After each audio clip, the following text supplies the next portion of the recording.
Coba lihat orang-orang dulu, ya. Mereka ketika akan melatih dirinya untuk tersambung kepada Allah, sholat semua, termasuk para nabi, rasul. Tapi dahsyatnya, ketika ada apapun dalam kehidupannya yang sulit Allah mudahkan, minta langsung dikabulkan. Dan sangat luar biasanya, seringkali terjadi mintanya lewat sholat. Nabi Zakaria itu kan dihukumi istrinya oleh medis itu menopause dan mandul. Maaf, nggak mungkin punya keturunan. Kapan mintanya? Dalam sholat. Mohon sama Allah. Dan itu dikabulkan. Dan diabadikan di Quran dengan surah yang sama, Ali Imran ayat 38-39. Hunalika da'a Zakaria rabbah, qala rabbi habli min ladunka dzurriyyatan thayyibah, innaka sami'ud du'a. Ya Allah, mereka mengatakan aku nggak mungkin punya keturunan. Mereka mengatakan istriku punya keterbatasan. Maka aku memohon kepadamu yang tidak punya batas dalam pemberian. Engkau yang maha mendengar. Kalau kepada yang maha mendengar doa saya tidak dikabulkan, mohon tunjukkan kepadaku lewat sholat ini ya Allah, dengan cara apa lagi dan kepada siapa aku mesti memohon. Itu nggak nunggu lama, permohonan selesai turun jawaban ayat 39-nya. Fanadathul malaikatu wa huwa qa'imun yusalli fil mihrab. Turun malaikat mengabarkan engkau dapat kabar gembira akan punya anak, langsung namanya dikasih Allah Yahya. Annallaha yubasyiruka bi Yahya. Artinya hidup yang mustahil menurut manusia, lahir dari rahim seorang perempuan, maaf, yang divonis monopause dan mandul bayi yang hidup, kata Allah nggak ada yang mustahil, lahir dan terjadi itu.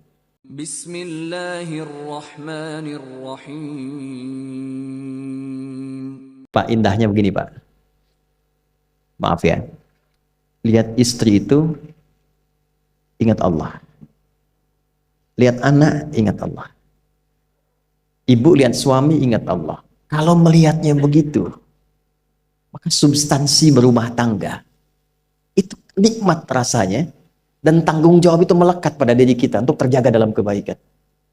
Ya, saya nitipkan handphone saya ke antum, dan antum tahu itu punya saya.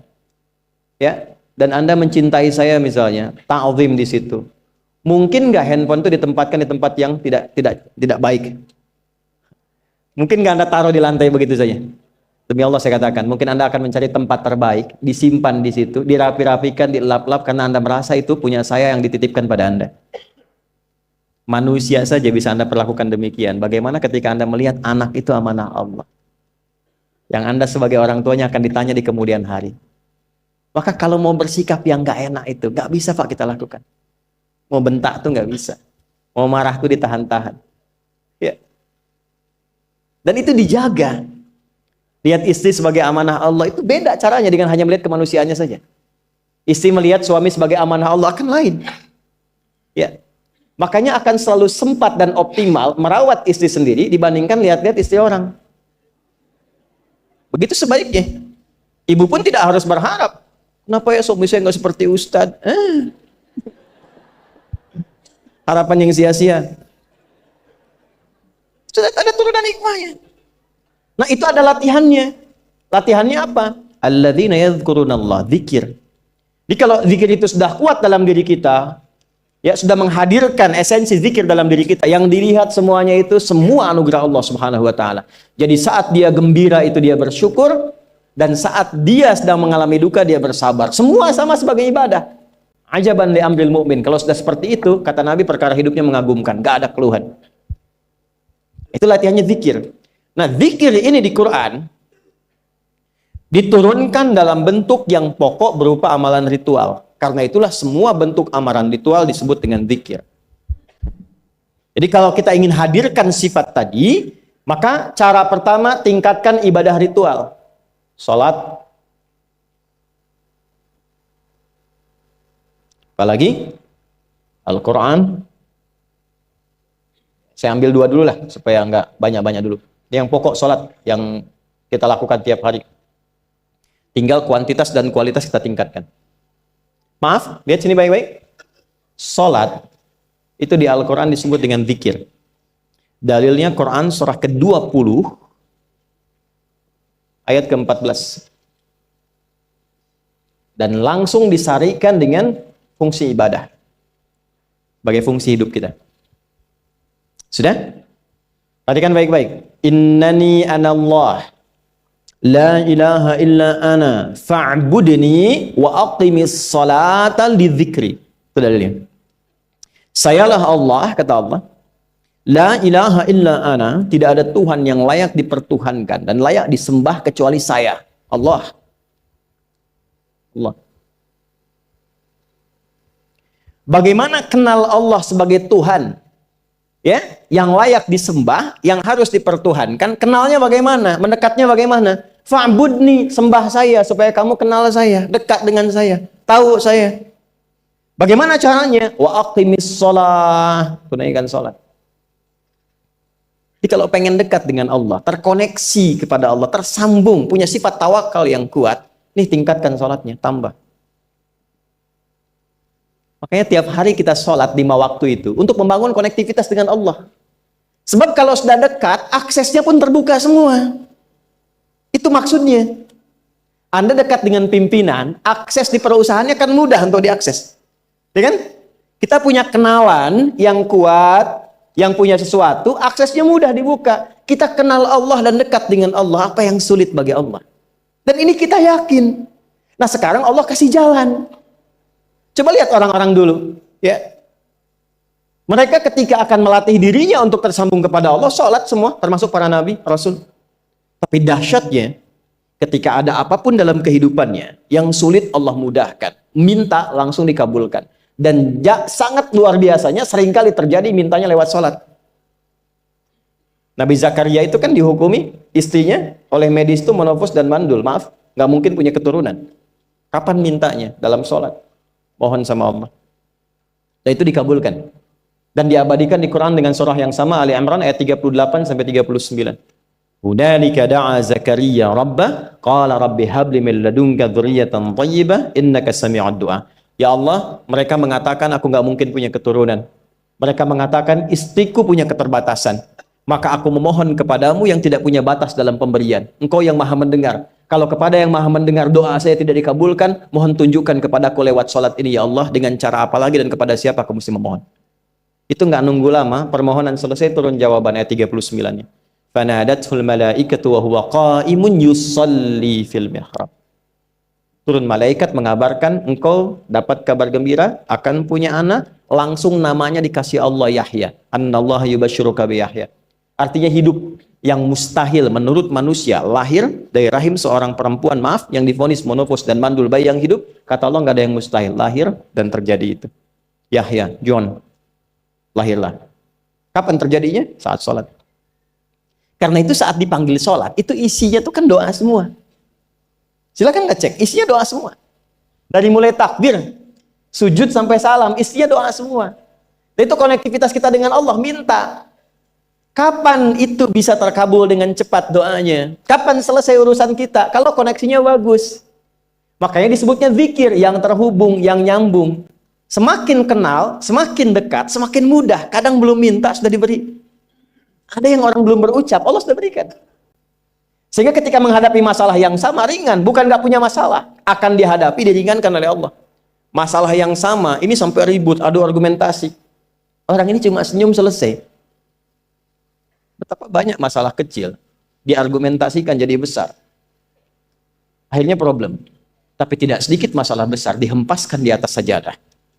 Ketika koneksinya dengan Allah itu kuat, tiba-tiba hilang seketika. Selesai. Makanya Nabi Yakub kalau punya masalah, yang beliau lakukan apa? Dia bentangkan sajadahnya, dia sholat, dia mohon kepada Allah. Itu dilestarikan di Quran surah ke-12 Yusuf ayat ke-86. Aku tuh kalau sedang punya masalah apapun, yang aku bangun konektivitas dengan Allah. Innama ashku bathi wa huzni ilallah.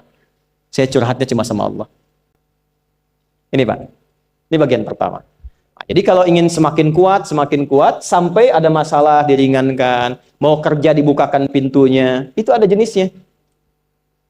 Yang pokok ada 5 waktu, 17 rakaat. Yang detil itu ada pada sunnahnya. Dan itu hebatnya dalam Islam. Dijelaskan caranya, disebutkan tujuannya, dan diterangkan hikmahnya. Contoh. Kita sekarang jam berapa? Jam 9.20. Di waktu saat ini ada waktu sholat disebut dengan sholat duha. Duha itu dibagi 3. Ada awal duha, penguat zikir, pengganti seluruh bagian zikir di tubuh kita, yang disebut dengan syuruk. Itu kurang lebih jaraknya 1 jam setelah subuh. Jadi kalau tadi 4.45, ya 5.45 menjelang jam 6 itu masuk syuruk. Setelah itu masuk ke jam 8 sampai ke kurang jam 10 itu pertengahan duha. Pertengahan duha. Apa fungsinya? Di antaranya mempermudah rizki. Di antaranya. Bilangannya berapa? 2 sampai 4 rakaat bisa dikerjakan. Ya, dan harapannya apa? Bukan pada rizkinya. Ya, jadi jangan sampai motifnya cuma sekedar ke duniawi, kurang tepat. Kenalkan kepada Allah, nanti biarkan janji yang disampaikan oleh lisan Rasulullah itu terjadi. Ya, jangan pada rizkinya, ini terbatas, cuma sampai situ. Tapi kalau kita minta sama Allah, dikasih jalannya tuh dari sisi yang tidak kita duga. Anda berhitung, Allah kasih hitungan. Anda tak berhitung, Allah kasih apa yang tidak pernah Anda hitung sebelumnya. Itu poinnya. Maka lakukan sholat dekati, itu yang disebut sholat duha. 2 rakaat, tambah lagi 2, untuk kenal Allah. Kalau sudah merasakan dekat, sudah nyaman, sudah enak, muncullah kemudian kesan dalam hati. Terserah Allah mau kasih berapa. Yang penting sudah enak, sudah damai. Di titik itulah kemudian Allah limpahkan dari apa yang nggak pernah kita duga sebelumnya. Tiba-tiba keluar, kok ada telepon, dapat proyek, dapat macam-macam. Tapi tujuan sholatnya bukan untuk proyeknya. Buat kenal Allah, ulul albab ini. Kalau cuma pengen lancar, baru serabutnya. Kalau cuma pengen lulus proyek, itu baru daging luarnya. Ulul albab itu kenal Allahnya, sehingga dia tahu akses intinya tuh itu. Itu poinnya. Dan gak mahal. Emang kalau sholat duha di Anur bayar, Pak? Pakai biaya. Baiknya luar biasa. Sudah? Satu. Kalau mau lagi misalnya, ini yang paling dahsyat nih. Dibimbing kita sampai ke posisi terbaik di apapun itu. Jadi ayah terbaik, ibu terbaik. Ya, jadi karyawan strategis, di militer terbaik. Terbaik tuh gini, di tempat terbaik yang memuliakan tuh makom namanya.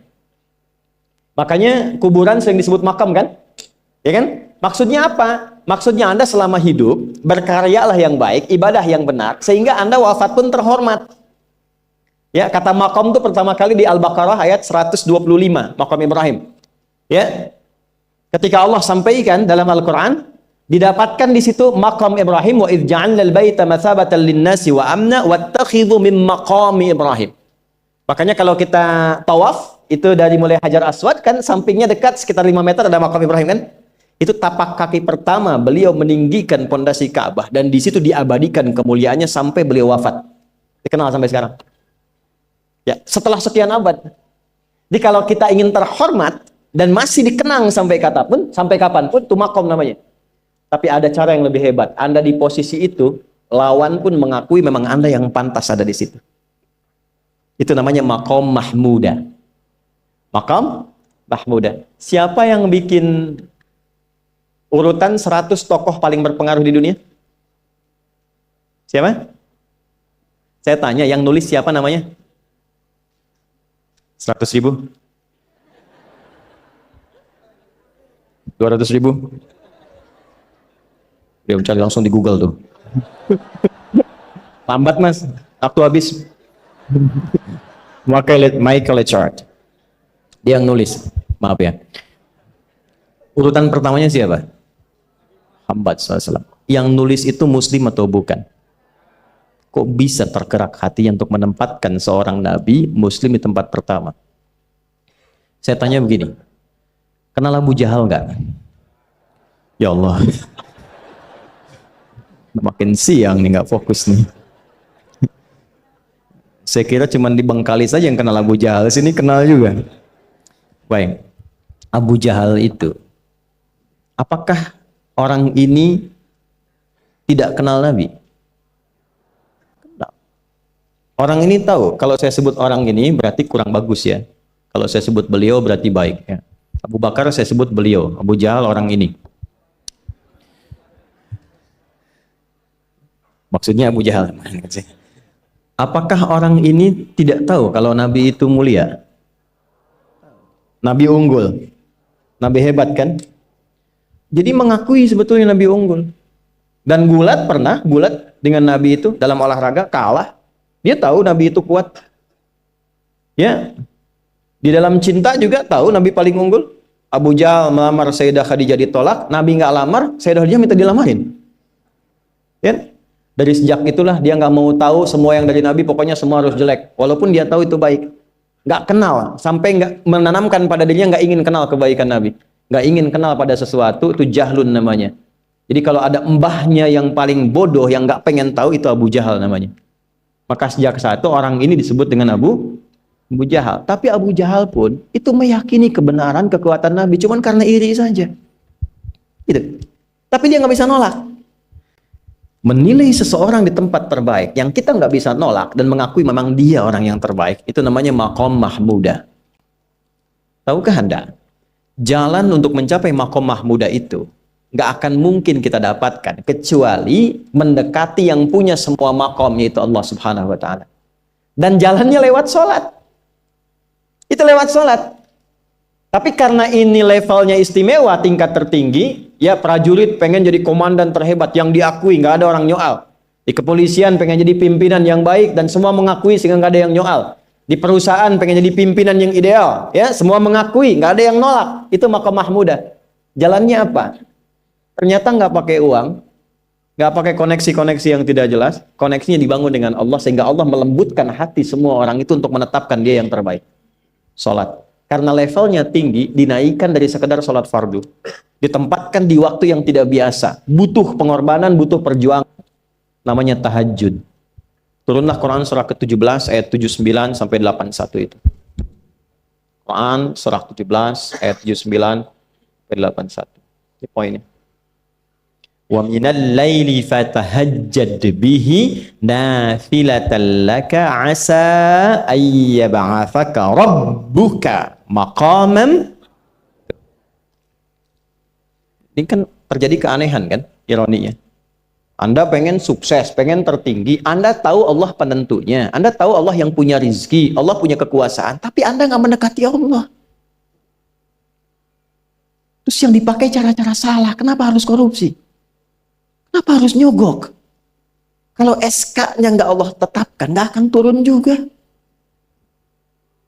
Dan sudah hukum, kalau ayah berbuat maksiat, itu anak istri pasti kena. Itu udah hukum. Makanya saya mohon ya para ayah itu kalau mencari nafkah, cari yang benar. Kasihan anak Anda yang di SD. Harus berhenti sekolah. Maaf, bukan anak Anda, maksudnya anak orang lah. Kenapa harus korupsi? Maka ketika ada tawaran sogokan yang nggak bagus, tuh yang dibayangkan tuh itu bukan cuma proyek jalan dapat uang banyak, tuh anak-anak tuh bahaya. Ke sekolah disebut anak koruptor, sedih. Istri nggak sanggup keluar belanja. Tuh pikirkan, itu sudah hukum. Sudah hukum. Anak juga begitu. Kalau mau berperilaku, ingat orang tua. Sebab ketika tidak baik, orang tua pasti kena.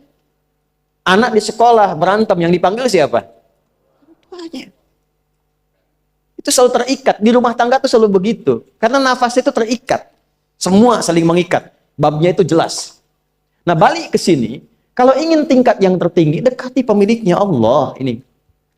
Makanya tuh harus punya itu. Itu ringan kalau sudah punya itu tuh Allah. Saya punya Allah. Kita mau apa? Takut hidup. Nabi ditodong pakai pedang. Siapa yang menyelamatkan Muhammad sekarang? Ringan Nabi jawab, Allah. Jatuh pedang. Dibalik, kamu siapa yang menyelamatkan kamu? Bingung. Dan punya Allah itu luar biasa. Nah, ini yang harus tanamkan pada jiwa. Punya Allah sebagai Tuhan. Kalau sudah dekat, kenal, baik dengan itu, akses mudah semua.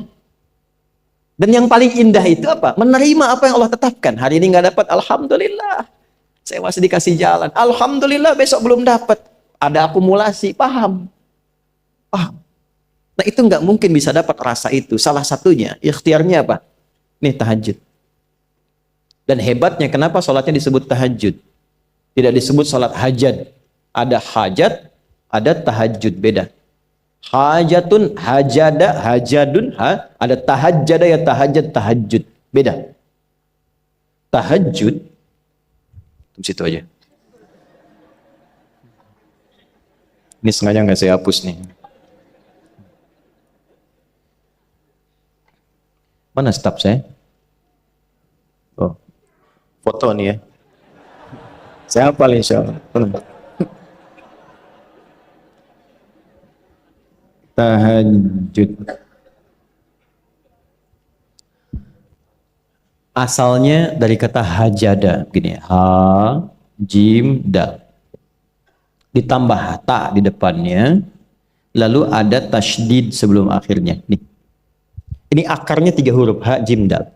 Hajada itu asalnya bangun dari tidur malam. Tidur dulu, lalu bangun setelah itu.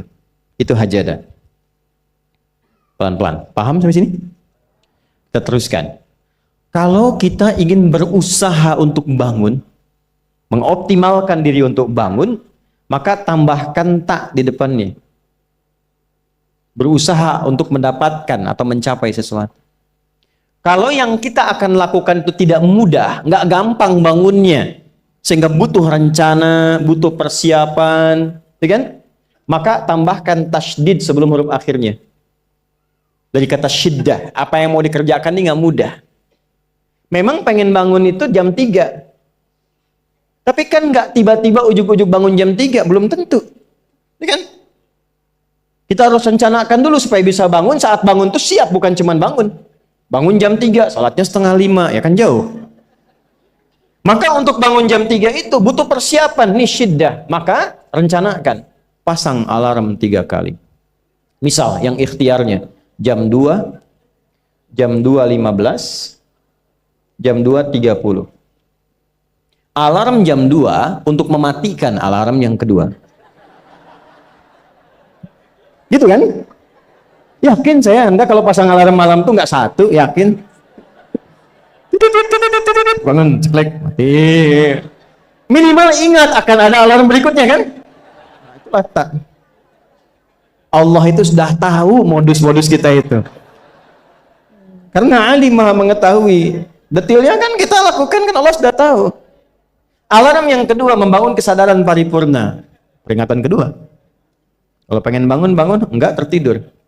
Maka ketika sampai pada alarm ketiga, sudah sadar kita. Oh. Papa Bu, alhamdulillah. Lebih baik telat daripada enggak sama sekali. Bangun. Ini. Kalau kita tarik ke implementasi hidup, pengen level tertinggi itu butuh perjuangan. Latihan dulu, kan? Menguras fisik, energi, tenaga, biaya. Hasilnya indah. Tapi ada jalan cepat untuk mendapatkan itu. Nih aksesnya bangun kepada Allah. Gitu. Kalau kita tingkatkan ini, itu luar biasa. Jadi itu. Jadi. Nah, kalau ini terus ditingkatkan, terus tingkatkan, nanti membangun value yang terasa. Ada nilai-nilai yang terasakan, kita merasa lebih dekat dengan Allah. Yang biasanya tadi dipanggil azan baru ingat sekarang, baru selesai subuh udah ingat isya. Nanti isya bagaimana, gitu kan urutkan. Tapi tetap zuhur juga, zuhur, asar, maghrib, isya. Waktunya kenal jam berapa. Bahkan dipetakan, saya nanti akan ke sini, masjid yang terdekat di situ. Jadi lihat peta itu, ya lihat peta jalan. Saya nggak sebut nama supaya nggak endorse. Itu lihat peta jalan. Itu dia petakan, saya akan sampai di situ jam berapa, durasinya berapa, masjidnya di mana. Kalau tertinggal di situ, di sini saya sholat Jumatnya. Sampai ke situ.